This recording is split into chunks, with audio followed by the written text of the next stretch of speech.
Hey everyone, Grayson the Bard here, and welcome back to day 119 of the Hunt a Day. Aurora Somnacanth is a subspecies of Somnacanth from Monster Hunter Rise. And that's where I'm going to be wrapping up the ramble for today. Thank you all so much for watching. Please stick around until the end of the hunt if you can. I'm joking. In all honesty, Aurora Somnacanth is fine. It's an okay monster. It's nothing special. It's nothing amazing. It's fine. But it is definitely a miss in terms of the really fun and varied fight designs in Monster Hunter Rise. I will go on record saying that, I don't know if I can say that anymore. I used to go on record and say that Monster Hunter Rise and Sunbreak had my favorite fight design in the entire Monster Hunter series. The action and the combat is superb, a 10 out of 10, no notes. Except for the spirit birds, they can go die in a hole. But Aurora Somnacanth is just kind of there. It fills a slot, I guess, and unfortunately, the biggest issue with it is that it takes the most fun, unique aspects of Somnacanth and trades them for just another, not generic, another ice monster.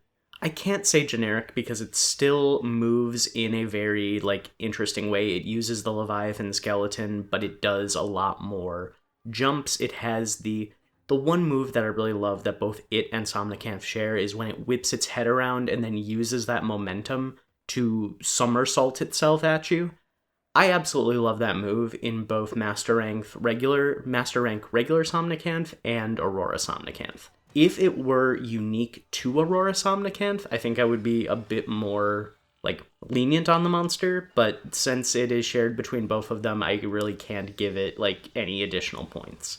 Aurora Somnacanth takes the sleep and the otter swimming aspects of regular Somnacanth and ditches them for ice beams and an ice coolant mist, which I think if they would have taken away the ice beams and focused more on having its attacks release these puffs of freezing gas every time it did something, almost like it was venting cold energy out into the air, I think that would have been a much more interesting fight design-wise, because the moves where it does that are very fun, where it will slam down and then after a very short delay release a puff of freezing gas into the air. That's a great way to catch hunters off guard.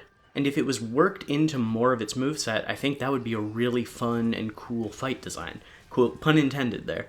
Or if they did something, if they still had it dig up the status effect clams that it breaks on its stomach like an otter, I think that would be fine. They could have kept that. That would have been a nod to the original Somnacanth while still working in all of the other mechanics, but it doesn't, and it just feels like they took a monster, scooped out what makes it fun and full of personality, and then put the husk out in the field. I'm very brutal on Aurora Somnacanth because I really like base Somnacanth. I was about to say I love it, but I don't. I really like base Somnacanth. It is a very fun fight. It uses status in a really neat way. It has a very varied fight with, depending on if it is on land or if it's swimming around in the water, you want to approach it differently. And Aurora Somnacanth has none of that. It's bad. No, it's not bad because it's the fight is still engaging. She's still very quick and aggressive and keeps you on your toes, and you need to, because of how big her attack boxes are and how she can come at you from pretty much anywhere in the area where you're fighting her, you do have to be aware of her movements, and it really does engage you in that way by keeping you moving around the fight. But other than that, it doesn't bring anything special to the table. I feel like I'm just saying the same thing a lot. So I'm going to wrap up this part of the ramble here. I also feel like, as much as I love ice and snow monsters and color palettes, I feel like her color palette is just boring. It doesn't have enough contrast, and it all just kind of blends into one kind of bluish gray. It's not fun to look at. I was not looking forward to hunting this monster. I wrote it down on my list when I was planning things out, and I was like, yeah, Aurora Somnacanth's there, she's fine. I kind of wish I would have gone back into Frontier, if I'm being honest, because I feel like that would have been more fun and I would have been able to find something neat. Oh well, live and learn. They can't all be winners. I am going to say, because I know this is a sentiment that is shared in a lot of the community, I know Aurora Somnacanth is not a very well-liked monster, I am going to say, I already gave a regular Somnacanth a very low score to come back in Wilds, because I don't think any of the yokai are coming back.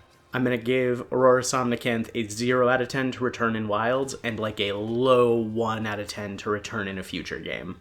Unless they really revamp its fight and give it something special, which I personally would love to see, because I want to like this monster so much, but just can't. Thank you all so much for watching. Please stick around until the end of the hunt if you can. Like, comment, and subscribe if you want to. Don't if you don't, and until next time, I'll see you next time.